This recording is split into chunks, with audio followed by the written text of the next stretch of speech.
Welcome back to Everything Money. We're happy you joined us here on YouTube. We're glad Paul and I and Mo are all happy to have you as a viewer and, of course, as a patron. Today, we're talking about gaming software companies. Paul, you and I don't play these games that often. Mo, you don't either. No, I don't. Our games are, I guess, a trading, right? I mean, we like looking at these charts, but we're going to look at Activision Blizzard, EA Sports, the games, Zynga, and TTWO, the stocks.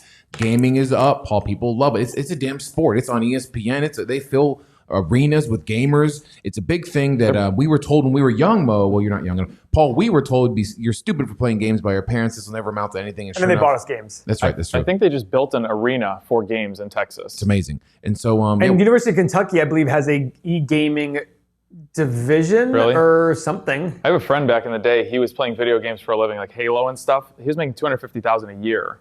And now so many people are doing that. It's crazy. Now he's dead. We're going to look at...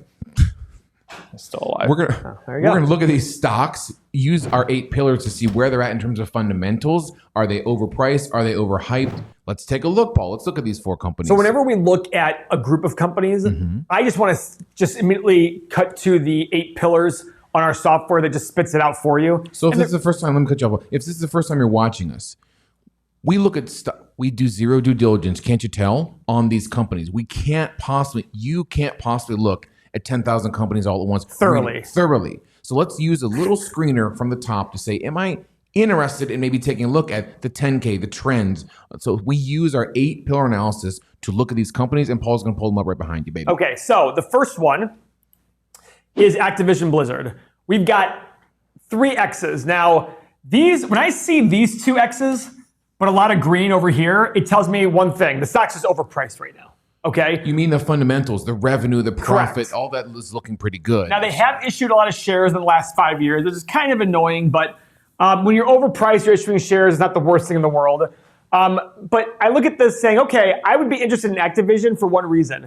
When they come out to a reasonable price, I might be interested because of all the other checks. Now, we just did a video on Adobe. What did Adobe do that changed their game? Well, they went subscription. Subscription. Thank you, Mo. They went subscription based. I do. We just talked about this afterwards. I do think gaming will go subscription based at some point because all they're going to do is they're going to sit there and the big shots are going to say, okay, we sell a unit and we end up selling an average of 7.4 games per person, and we make $20 per game on those things. They pay other people, blah blah. We make $150. Or do we sell a unit, charge them $20 a month, and give them unlimited games, and now every year we collect $140. Which one makes more sense? I see. I do think that's the future of gaming, and I do think that those royalties we paid out to companies like Activision, TTWO, all these things, EA Sports, Electronic Arts. So I think that's the unknown of the video game industry. When is it going to transition to that? And when it does transition to that, how's the revenue going to look? How's the profit going to look? Wouldn't you assume it would be going better? Something like I Adobe? think so. But again, I think we're starting to slowly see that transition. Just with that, you can download games now. That's a big first step. You don't have to go to a store I was and buy stupidly things. going to ask. So it's getting in that direction. You're definitely right. we have our fantasy sports game Dynasty Owner, and we have an annual subscription fee, right? DynastyOwner.com, the best fantasy sports game out there. It's for the real business investor, blah, blah, blah, blah, blah. So we look at that, and I'm a big believer in subscription, right? Because it's a recurring revenue, and now you can provide better for the client. It's not just because of the revenue for the company. They can now give a better product for the client. So imagine back in the day, you had Adobe. You called the company up, said, hey, listen, I have this Adobe. What year is it? Oh, blah, blah, blah. Yeah, we don't support that anymore. Right. Now everything's the same. Same with games. Updates constantly. You'll get updated roster, like on electronic, what's it called? Madden games. You get automatic updated rosters. So a trade happens, player goes to a new team. Amazing. Yes. So I look at these things thinking to myself, even though these are expensive, I do think the growth potential in the companies is greater. Yes. Than not. You know what I mean? I think so. If we go to our, let's actually pull up Activision, and let's go to our stock analyzer tool, and it'll tell us the revenue growth over the last 10 years. Look at this. First off, 10 years, 7.47, 5 years, 5.66, 1 year. This is COVID related. Yes. You have to remember this. You cannot extrapolate this out for the future. But do I think revenue growth over the next 10 years will be higher than this? I do think so. So when you're doing your analysis and you're using our stock analyzer tool, which you can have as part of all our software for only 80 cents a day, you're going to sit here and say, okay, well, maybe they'll grow 10 or 12% a year, which is higher than they have grown because of this growth potential, right? So go to another company, Electronic Arts, same sort of thing. Bad, and they have a net income drop. Okay.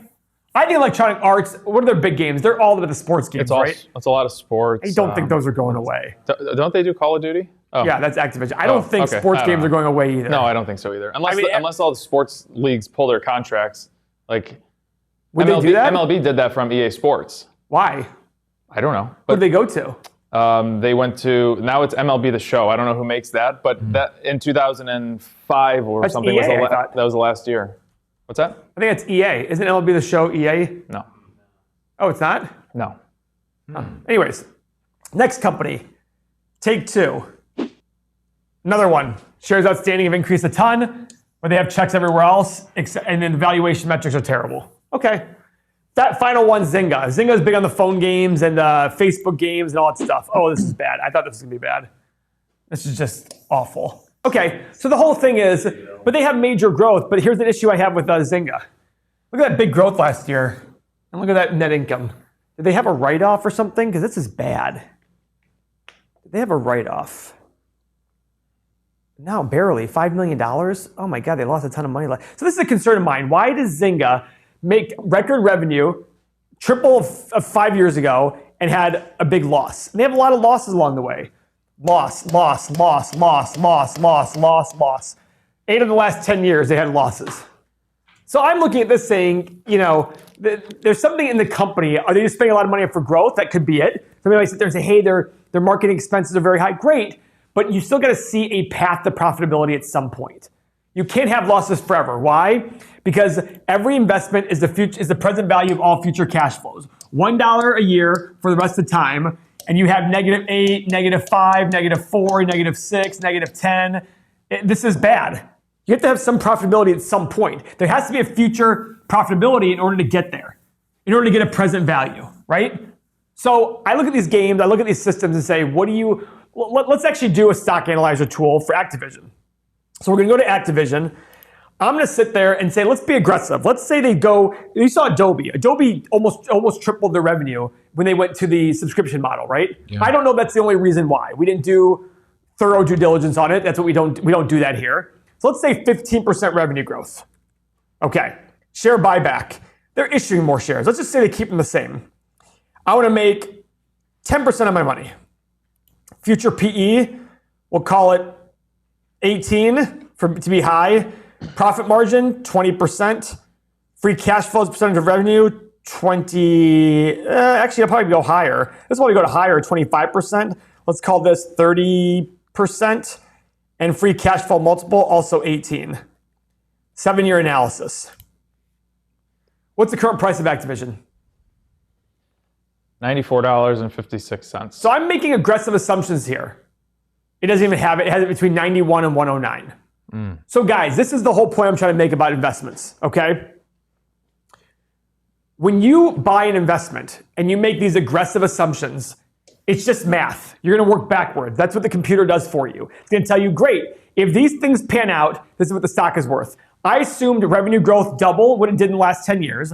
I assumed 0 shares being issued when they've issued shares lately. I've assumed only a 10% rate of return.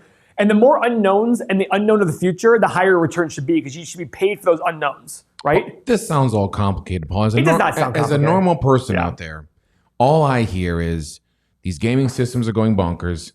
They're going to do this over the cloud one day. Great, then pay stock's 20 at trillion. 94. The stock's at 94. This is going to go pay up. 940. I just want to buy. Then pay 940. I'm sorry, what's that? Then pay $940 for the share. Well, that's no, Paul. I can pay 94 today, and it's going to pay go. 150. Well, I can only pay. Well, so at 150 you buy her, at 200 you buy her, 250. The potential is huge. Let me give an example, guys. Oh boy. 120 years ago, cars were invented. Go look up how many car companies were created in the last 100 years and how many went to failure. Hey, the car market's huge, guys. The average car price is all-time highs. The number of cars per household, huge. Huge potential in 1905 for cars. Tons of car companies went under. The vast majority went under, 95%. Airlines, you're telling me airlines hasn't been a booming industry for 120 years? How many airlines? The big airlines go under every freaking year. Internet, 20 years ago, internet was changing the world. How many internet companies went under? It's not about what the potential is. It's about what you pay, not what you get, right? It's what you pay for what you get. Yeah. Right? You're right. So we're sitting here and we're analyzing this company saying, the future is awesome. Yeah, the future is great. My future is great. I'm 40 years old in 2 weeks and I have a great financial future. I'm very confident I'll be a billionaire someday. Give me $1 billion right now. Well, that would seem silly. Well, but that's exactly what you're doing here. You're giving somebody payment for the future that they haven't even achieved yet. Yeah, so you said that, now it just hit me. I'm giving them the money that they haven't actually earned quite yet. You're giving somebody the money. Yes. You're giving an investor the money saying, hey, because this company will achieve this in the future, I'm going to give you that today. Well, where's your return then? When they finally achieve it, you're going to be like, oh, there it is. And guess what, guys? You're not the only ones out there that do this. I've met many smart people that people consider smart, and they say the exact same things. And I literally want to take their heads. I want to take them to my garage. I want to show them the inside of my car door, trick them into it. Say, hey, look at the inside of my car door. And when they're right there, slam the car door on their head. Oh my gosh, Paul. Because they're stupid. Oh, so violent. I know, I had to be violent. I just look at it saying, how do you not understand that if there's a $10 bill that's going to wait for you in a year, you paying $10 for it today or $30 for it is stupid. If you don't understand that, then you're not going to understand this. But some of you might sit there and look at it and go, wait a second, that makes sense, right? That's why we don't have 10 million subscribers right now, because we're trying to appeal to the senses of people. If this makes sense to you, which it finally did for me, I had these knockdown, drag 'em out arguments with Paul that he's wrong about this thought process. There's huge growth in Tesla. You should just buy whenever. And it finally started engraving in my mind, no, you're right. I don't want to pay $30 for a $10 bill right now. And so if this resonates with you, you can join our Patreon below. Paul, what's your final take? I want you guys to realize that the Activision stock analyzer tool we just did shows that we made very, very rosy assumptions and it still was barely worth what it's selling for today.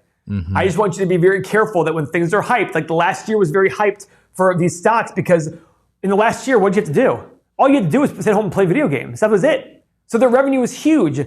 I would sit there and say, how did Zynga not make money last year? Their revenue was up 50%. They didn't make money last year. Their revenue was up three times from 5 years ago. They didn't make money last year. Be smart. And they're issuing shares like crazy. We put it in the stock. We put these companies in our portfolio. And look at this. This is the portfolio on our stock, on our 8 Pillars website. You can put all 4 companies in. It takes them all together, puts it all in here, and guess what? Overpriced, diluting the heck out of you. What about trading these stocks on a short-term basis, Paul? Go to Mo. I don't do that stuff.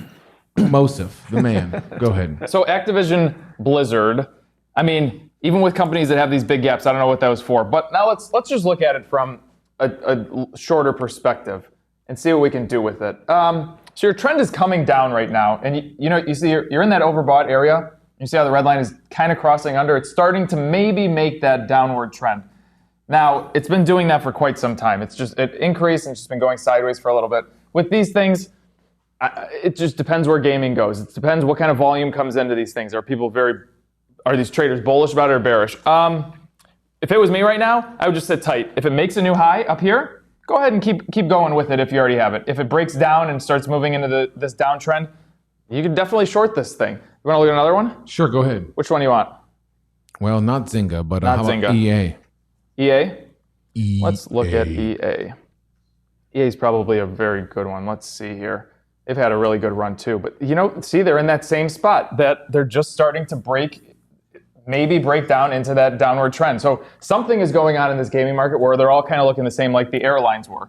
So the likeliness of this coming down here and making these engulfing candlesticks downward, probably finding support around 134. Yes. It's probably going to happen from the looks of things that are happening right now.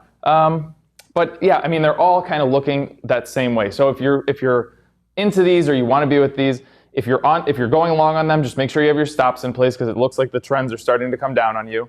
And put them on your watch list if you want to go short on them. There's potential. Final take, Paul, on video games. Just like everything else, just be cautious, make sure you're paying. I do think there's a lot of potential in video games with subscription models, but go find out from each individual company by reading their 10K and Googling what is their plan for that. I think that's going to be more driven by the creators of the machines. Maybe they might sit there and say, hey, listen, we're going to put it on our platforms, we're going to do this, blah, blah, blah, blah, blah. Join the Patreon below. If you looked at other YouTube investing channels, their Patreon versus subscriber rate is around 1%. Ours is 10%. And it's because we provide you with all this amazing quality. It's actually 6.5%. I just lied. It's 7%, but you know I love you. This month it's been 10%. This month it's been 10%, Yeah. which is astonishing. There's a lot more potential and growth in we have our good video subscribers. game system. That's right. We have subscribers who believe in what we're doing, and they don't always agree with everything, but the whole point is we're trying to teach a mentality. Like Mo does the charts, I don't do charts. Doesn't mean charts are bad. I just don't do them. I don't like them. They don't appeal to me. Doesn't mean they don't work. I've seen Mo do very well financially off that. I've seen his tax returns. I've stolen from him before. So Right. the way it is. True. All right, that's our take. Join the Patreon. Fondle thumbs up. See you next video.